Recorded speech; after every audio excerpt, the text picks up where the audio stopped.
Good morning, everybody. Happy Friday. Gratitude unlocks the fullness of life.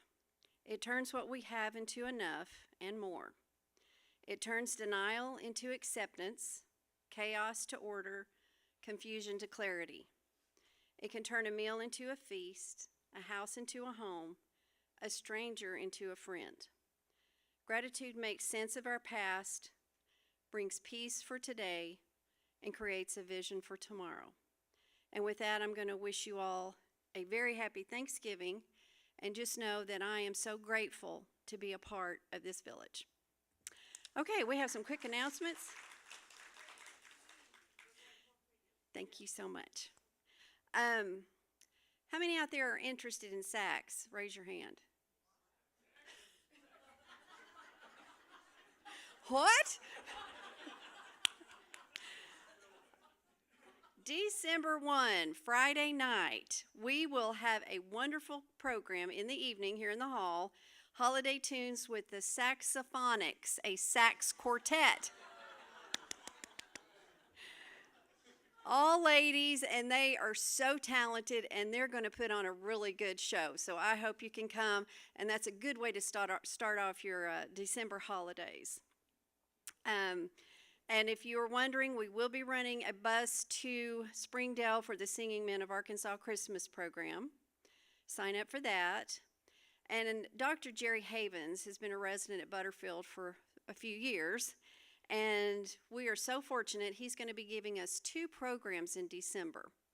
The first one is his book, Thin Safety Margin, SEFOR, SEFOR, acronym for Super Prompt Critical Transient Experiments. To make a long story short, which I don't understand any of that, just so you'll know, there was an experiment in the Ozarks back in the early 70s, and you may remember, and there was concerns about explosions and how trying to curtail or harness carbon dioxide or something. So he's going to explain all of it, but the book is out there. I don't think I would understand the book either, but if you want to know what that was all about and how that affected the Ozark Mountains, be there on Tuesday the 5th, 2:30 in the afternoon. And then he'll be giving a program on Thursday the 28th at 2:30 in the afternoon about the tear gas used at the Branch Davidian complex. Remember when the FBI went in and it exploded? Well, for years and years, they were blaming the tear gas and the FBI for the explosion that killed those people. Well, guess what? Dr. Jerry Havens is going to clear all that up too. So I hope you can come and support him on these 2 fabulous programs.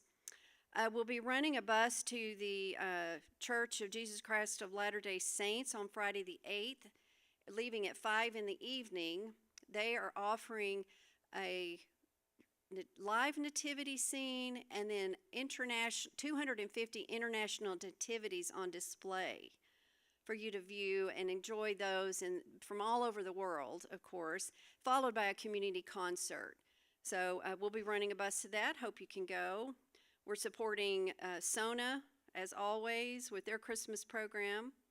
And then, let's see, big Christmas party on Friday the 15th, Winter Forest Fantasy. This is going to be a very unique themed Christmas, so I hope you can join us for that. But I will remind you that you must sign up so we'll know how much food to prepare. But the key to remember is there's a specific cancellation date for this event. Pay attention when you sign the forms so you're not charged for attending if you don't show up, okay?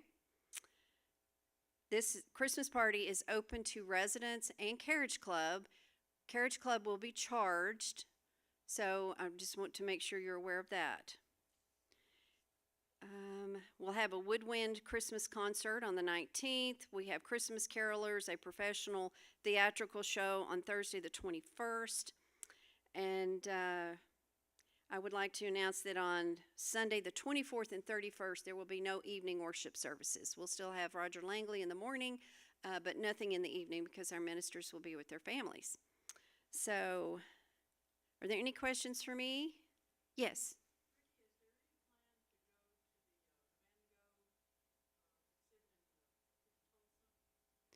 The question is, will we be running a bus to Tulsa to the Van Gogh exhibit? No, I do not have that planned. Do you know how long it'll be running?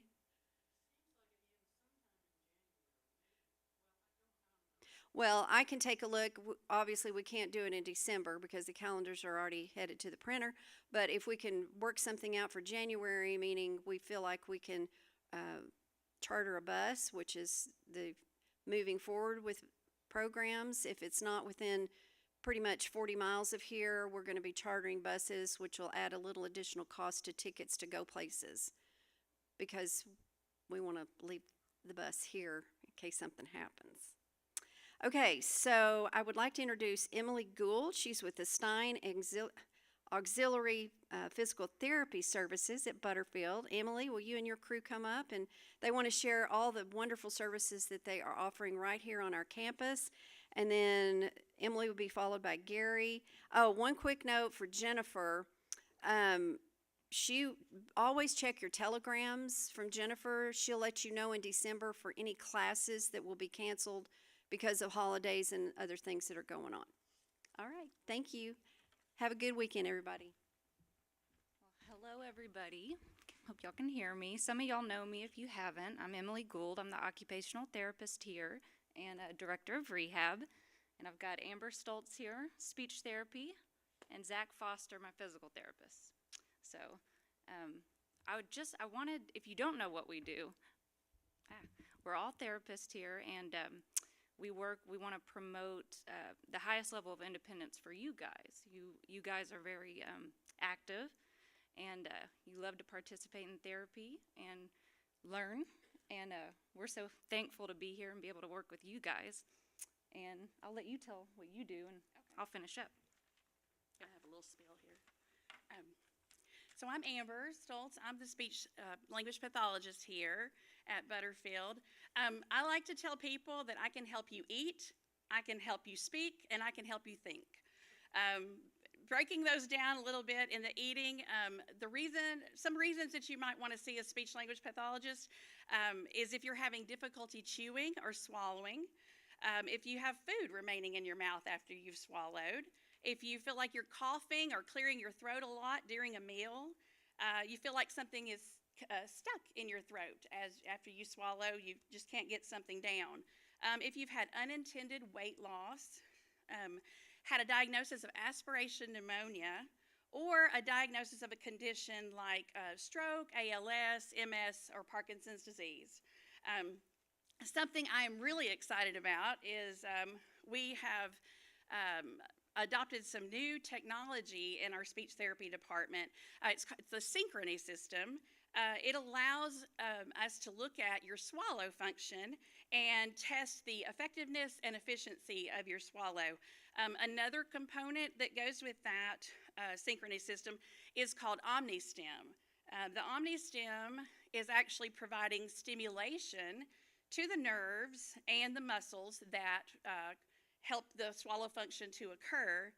Treatment with OmniStim can help you increase the strength, the function, and effectiveness of your swallow if you're having difficulty. So I'm very excited about having that technology, and I'm actually in the process of being trained to use that right now.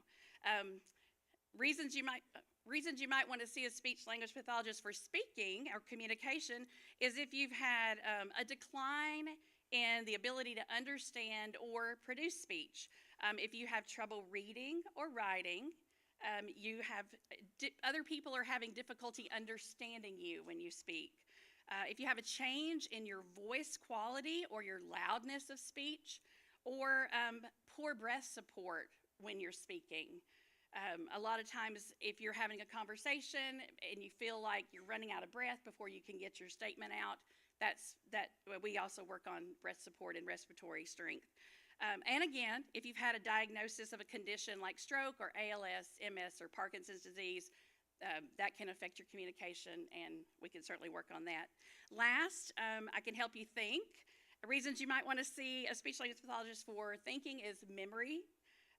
If your memory is bothersome to you, or maybe people in your family are thinking you're not remembering as well as you used to, if you're misunderstanding or losing track of conversations you're having, you just can't keep up in the conversation.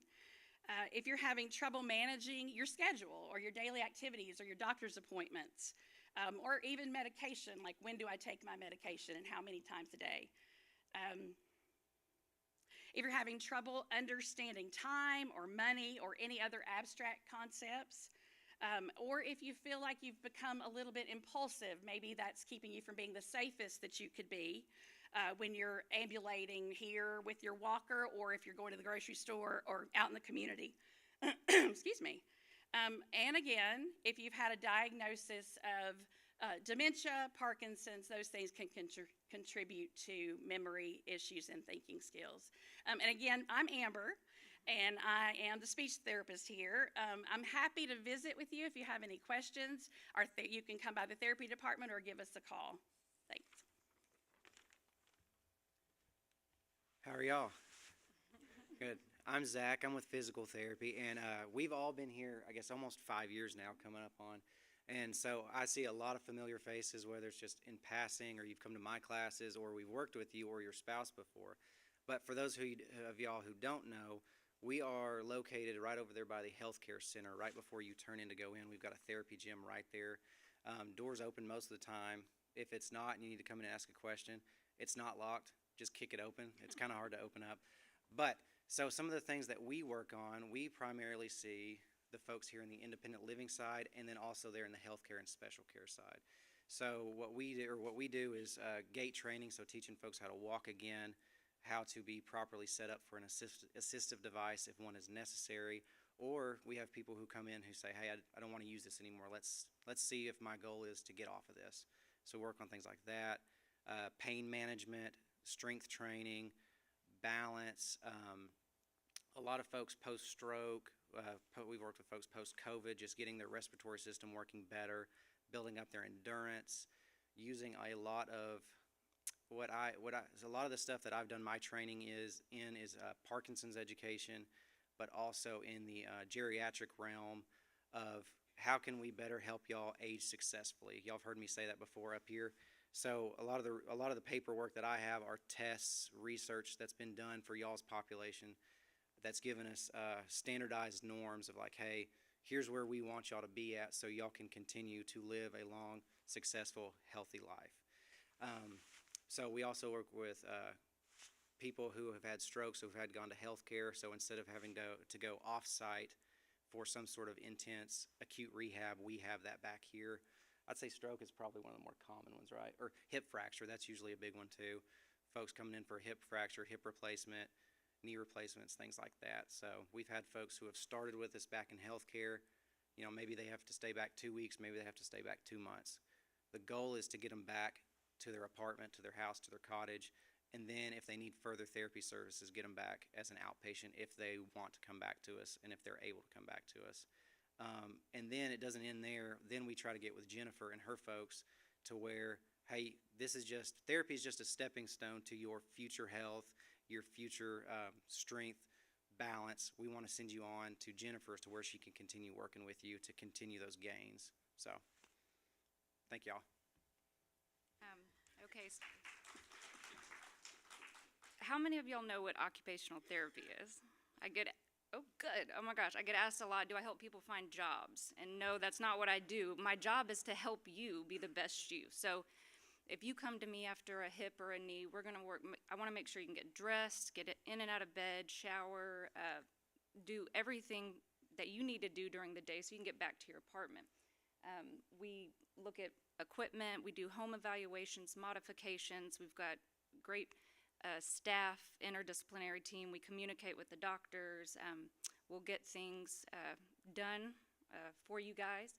And we're very happy to be here, very blessed and thankful to work with you guys. Y'all are amazing. So if y'all have any questions, let us know and we'll be free to. Stop by. Yeah. We're available. Do y'all have any questions for us or? Anything else we can explain about ourselves and what we do here? Nope. Okay. I think a lot of these people know. I know, I was like, we know most people. Lots of Thank you, familiar guys. faces. Yes, thank you.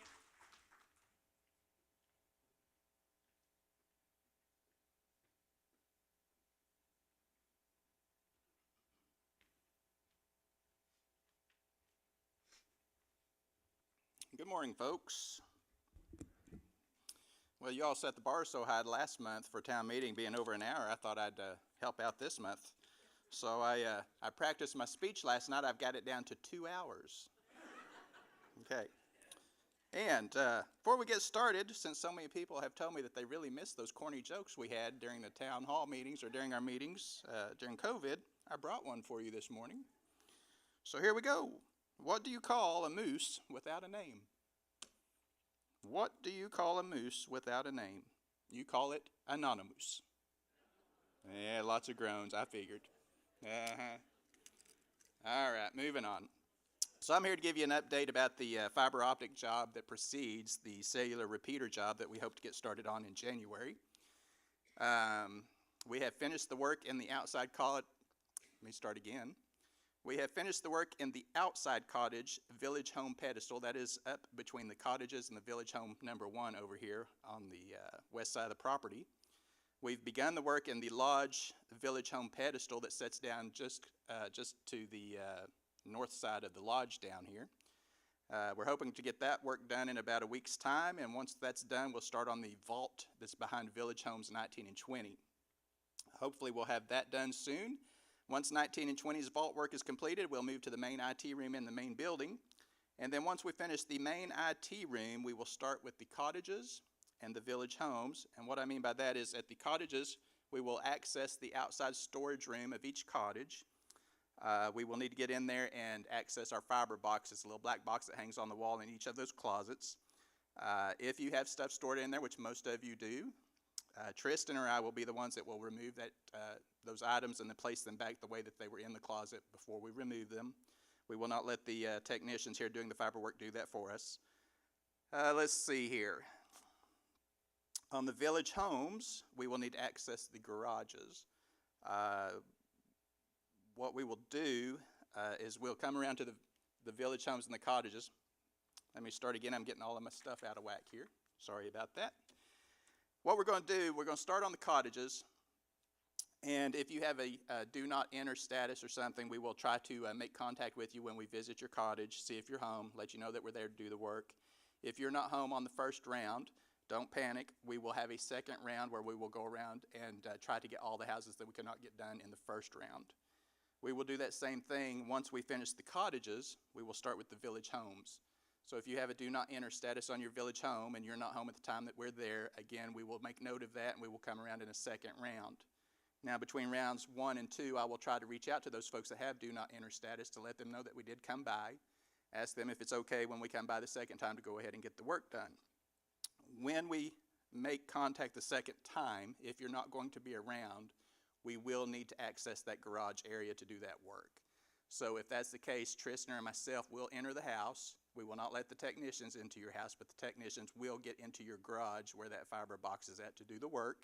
They will be chaperoned at all times by myself and Tristan, so you don't have to worry about anybody being in your house that's not an employee at Butterfield, at least on their own. All right, so we expect to start that work on around December 4th is what I'm hoping for. I will try to put out a telegram message to the cottages before we start. Like I said, we're going to start on the cottages. There's 20 of those. We'll get those done first, and then we'll move on to the village homes. So again, December 4th is what we're aiming for right now. That time could move one way or the other slightly depending on how the work outdoors goes. And that's all the updates I have for you. So thank you very much. Before I leave, did anybody have any questions about that? Oh, yes, ma'am. Yes. No, this has nothing to do with internet or Wi-Fi. The fiber optic work is strictly to support us putting in the cellular repeater system. So the question was, is this going to have fiber optic internet involved in it? And this has nothing to do with our internet service. It's strictly trying to get the backbone in place to get the cellular repeater system to work. All three, well, the way that we're going to do this so let me back up. The question is, what carriers do you need to have on your cell phones? The design of the system that we're proposing and that we plan to put in will cover all of the major carriers, so that's T-Mobile, Verizon, and AT&T. Now, some of you have Consumer Cellular and have asked me, will your phone be covered? And it should be covered because Consumer Cellular is just a reseller of one of the three big services. So if you've got one of those other companies that's not one of the big three, you should still have improved cellular service as well. Any other questions? All right, great. What's going to happen in this building? So in the main building, we are actually putting the repeater antennas in the hallways, and we already have the fiber optic cable in place to support that in the main building, so we don't have to bother anybody in the main building as far as this project is concerned. The cellular repeaters will also be in the hallways just like the Wi-Fi antennas are. So we shouldn't have too much of an impact, if any, on anybody in the main building. All right, any other questions? All right, thanks guys. Thank you, Gary. Well, you know, Amber mentioned that she can help you with unexplained weight loss. I've been here 2 months. I wonder if she could help me with unexplained weight gain. 2 months, 6 pounds, so. Is it Butterfield Bulge? Okay, okay. Well, I just wanted to highlight a few things. We are making the wage adjustments that I mentioned last time. That'll be happening during the next pay period, so some of those entry-level positions will be getting compensation adjustments. We have hired one more cook.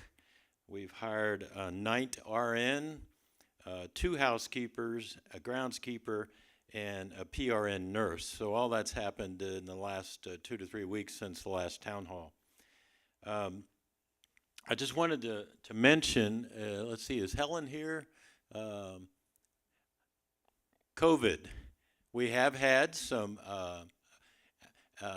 COVID's test positive, both in the resident community as well as the employee community. We are following our precautions. In other words, the residents are being asked, and Patricia Portner is handling that, to be isolated in their units, and our employees certainly are staying home for the appropriate timeline.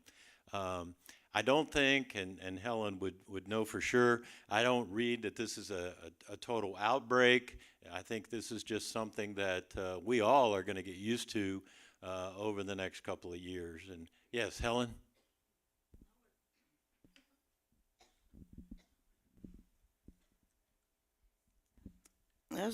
Excuse me, as of this morning, I have completed then a memo that I hope will go out to all residents, and it's a catch-up memo reminding you of the precautions that you should take, what a breakthrough infection is and the implications there. And I agree with Jack, it's no crisis right now, but we do have a little uptick. We don't have accurate numbers because people are not always turning in their cases of COVID. We're going to try to correct all that, and I'm working with Jack and Patricia, but I hope that we'll get this memo in your hands in the next few days. Thank you, Helen. And what a great resource we have. Just a few other things. The search committee, you know, that's real important to me. The company, Defit Company, will be here and Zoom calling as well on November 20th with the search committee, the resident council on the 21st, and then there's a group of residents, some of you have already been contacted, that will be involved with the search committee on the 21st. All those meetings are at 9:30 in the morning. So the continuation of the search committee, they have not brought any names forward. They're still building a profile as to the type of the CEO you want to recruit here. Let's see, is Jerry here? Jerry Rose asked me to just give you a heads up. The board for the employee purse, certainly for all the employees, I want to thank you all. This is a gift to our employees. It happens every year. and it's ongoing, correct, Jerry? Okay. We also distributed this to the residents in healthcare, and we would mail it to their families if they're not capable of interpreting the request. Update on the Village Carriage Club. There's 343 and continues to grow. So I don't know if we have anybody here from our marketing team, Leanne or Kelly, I think they're out. But in the last, let's see, 7 moves anticipating before the end of the year. We have 2 closures coming up. So lots of continuation there. The most frequent request still is for a village home and then 2-bedroom apartments. Check the rest of my notes real quick. Monday evening at 7 o'clock is your employee forum.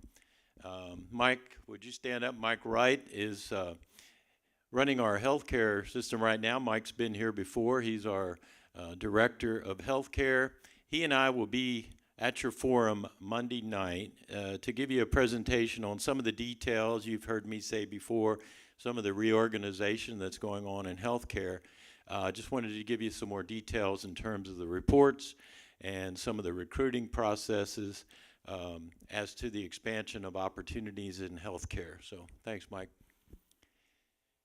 See Joe over there, and Joe got approval for the permits to move forward with the 2 new village homes that we're looking at building in the small employee parking lot on the east side. There's still some projects that are some details we have to work out, but at least the city has given us the go forward with the actual design work for that particular area for 2 new village homes. They will be 1,600 square feet. So I'm going to stop there for a minute. I did want to recognize, is Mr. Beach here? No? Well, this little joke comes from Mr. Beach. And that is, what did one wall say to the other wall? Meet you at the corner.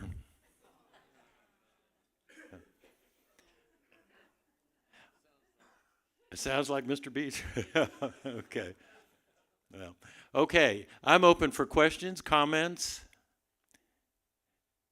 I do want to thank you all. This is certainly a week and 2 weeks for Thanksgiving, but I wanted to thank you all personally for inviting me into your home. This is your home. And for the last 2 months, I've really felt that we've shared some experiences. I've learned a lot more than you from me, for sure. But it's been an opportunity for me to do a little knowledge transfer to my leadership team and some of the skills and abilities that I've had over the years. But my wife said, Jack, you kind of needed a final chapter in your career. Perhaps this was it. So I appreciate you letting me into your homes. Uh-huh.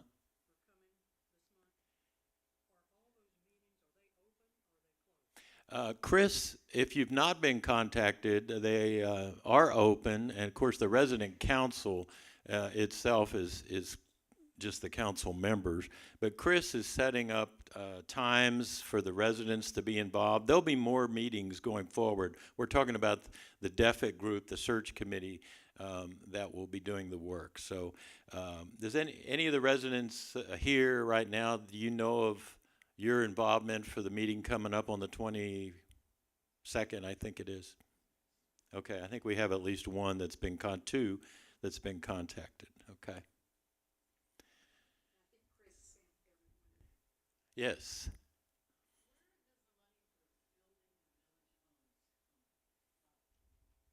Where does the money come from? The question is, where does the money to build the village home come from? Okay? When we have the way I understand it, when we have a new village home built, they're more or less sold right away.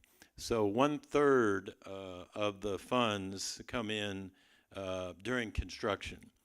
The other ones come out of our operating funds and our funds from other move-ins, but they don't affect anything related to monthly service or monthly service fees. So, okay. Yes.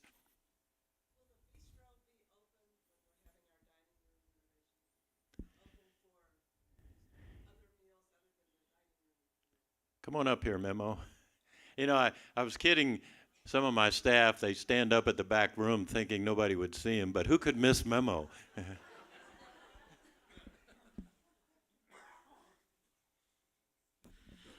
The question was if the bistro is going to be open during the for extended hours.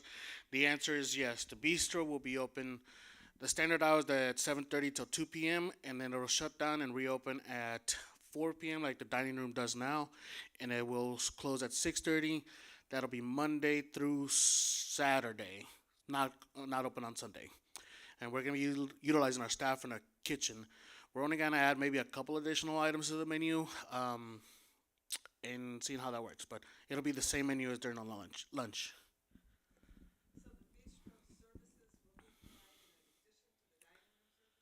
Correct. The bistro will be offered in the afternoons as well as the buffet. The buffet will be on the other side of the room. We're looking at putting the buffet across the bistro on the other side of the wall, and we're gonna remove some of the tables out of the bistro and put them out here in the lobby. So we're gonna try to space out some space so people can come in. We're looking at having the residents come in through the general store entrance. We'll have a podium set right there on the other side of the counter. That's where you'll check in for the buffet.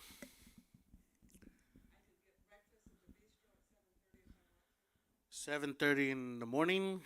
Yes, the bistro will operate during its normal operating hours. So 7:30 till 9 will be breakfast, and then it'll go into their lunch menu after 9:30. I believe that's the scheduling they have, and they will open up till 2 p.m. Same thing with the buffet. Will be open at that time.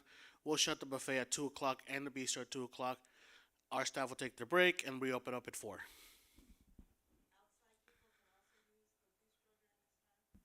We are not allowing outside guests into the buffet area at the time.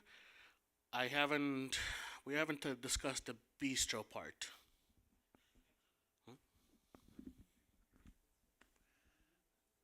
I see John Washington trying to hide back there too. John, anything from you or Joe? He's up front here.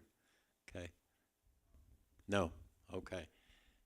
We have recruited 2 more housekeepers and 2 unfilled at this point. So I know we're working hard on that. Yes.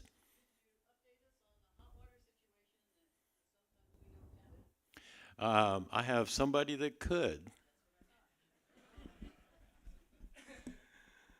It's part of our wellness program. It's exhilarating. No.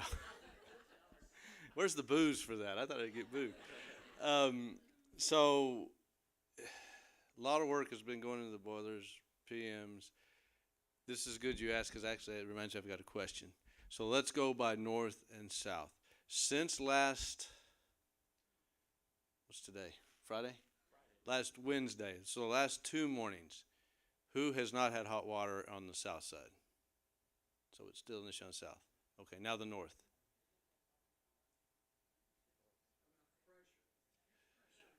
That's the next question. So it is a pressure, so your hot water issue is separate from the pressure issue, correct? Okay.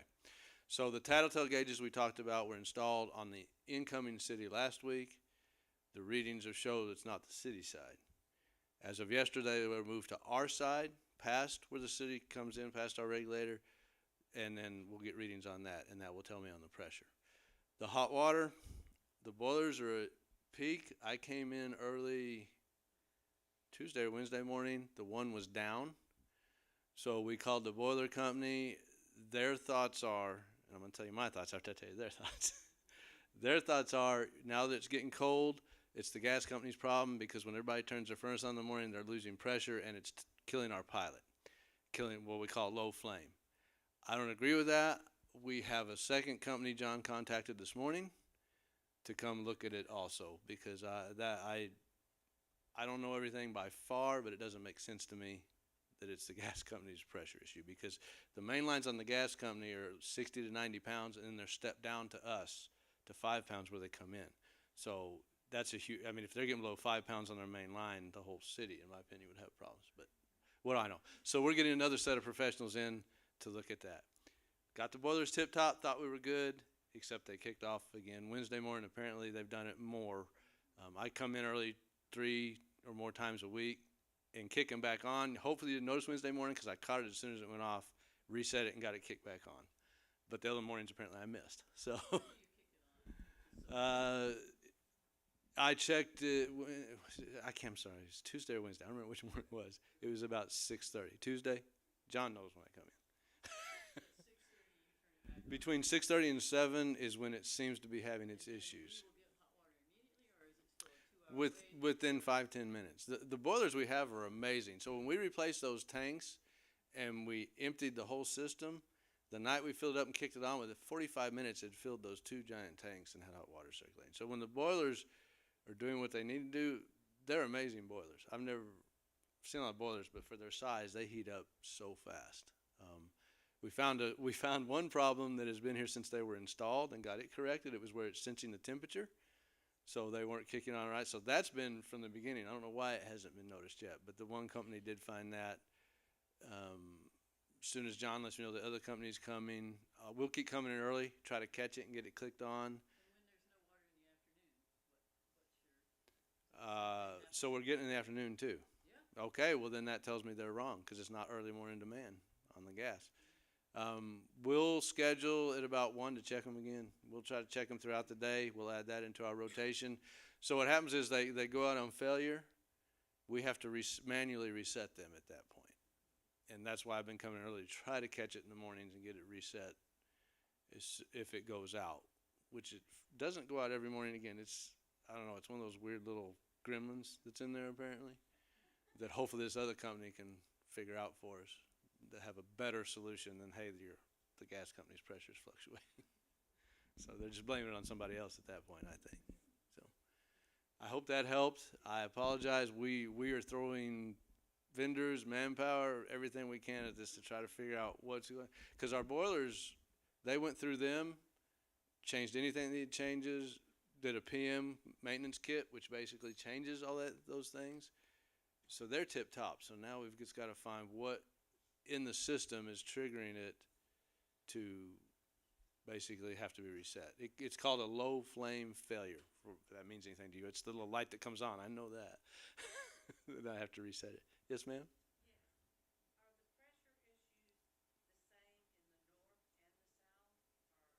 Seems to be from the hands I was shown. Pressure issues the same north and south. Seems to be from the hands I just got this morning. Oh, well, let's do it for pressure.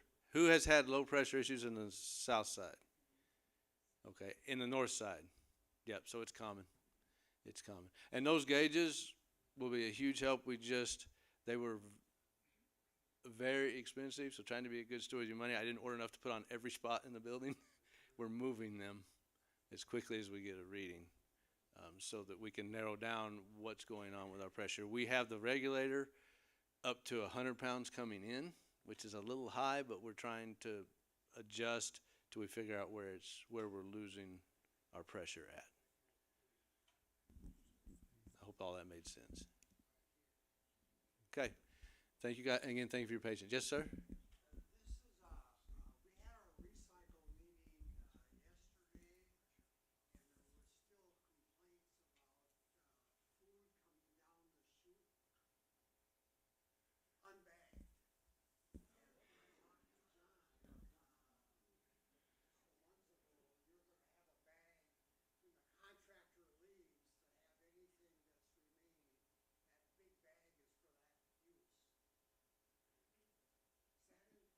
So for the contractors don't use our trash chutes.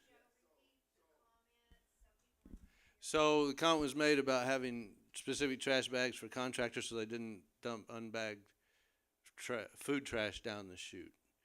I think that's a good reminder for everybody. John's got a comment, boy, that's coming up.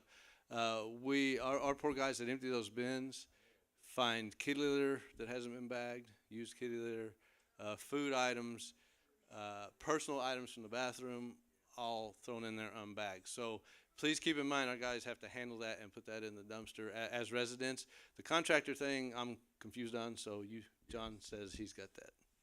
So we did have a conversation with the contractors, and I guess there was just a couple of them that didn't realize that they couldn't use those bins, so they aren't using those bins anymore. You shouldn't see that happening. We just want to make sure that all of the residents are putting all of their disposables in bags before they throw them down the chute. Okay? Any other questions? Is there signage? I don't live in the big house, so is there signage at that place? Yes, sir. That's saying the police make sure all of the bags. And then there was a memo sent out, I think, probably a month ago, maybe, or 2 months ago in regards to that. Okay? Thank you. Thanks, Joe. Thanks, John. One thing that I wanted to bring up, I anticipated a question, but we didn't get the question, so I'm going to try to address it. Parking for guests during the holiday.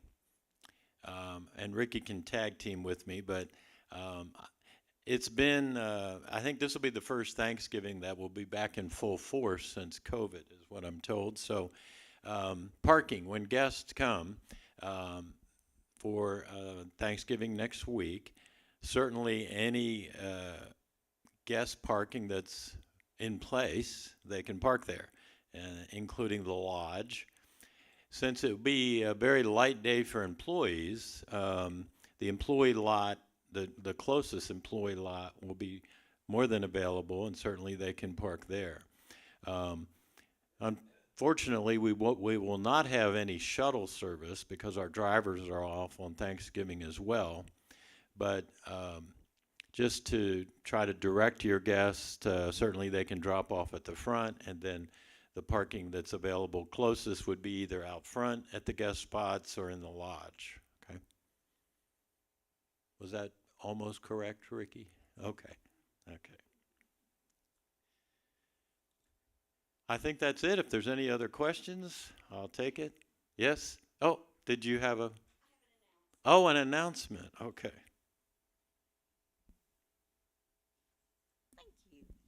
Hi, everybody. I'm Kayla from Healthcare Assisted Living and Memory Care activities, and I wanted to let everybody know that Assisted Living is going to be hosting an open house with cookies and cocktails on Friday, December the 8th from 3 to 5. So we're going to have our Christmas decorations up. It's going to be really nice. So we'd like to invite everybody over to come over and see assisted living residents and have some cookies and cocktails. So that's Friday, December the 8th from 3 to 5. And we're also going to have a jazz band. So I hope to see you over there. Thank you. And we're up to 9 residents in assisted living as well. One thing I wanted to mention, kind of a fun thing, Ellis, who's still on a cruise ship across the Atlantic, he started in Italy, but we got an email after the last town hall meeting from Ellis, and he said, basically, he said, Jack, he said, great job, y'all informed a lot of us about the things going on, and I watched it on YouTube in Italy. And then he goes on to say, he says, by the way, he said it was the 3rd most watched YouTube in Italy, which obviously I think he was joking, but. So when Ellis gets back, tease him a little bit about seeing your YouTube town hall meeting in Italy. That's all I had. Any closing comments? Well, thank you very much. Have a great holiday.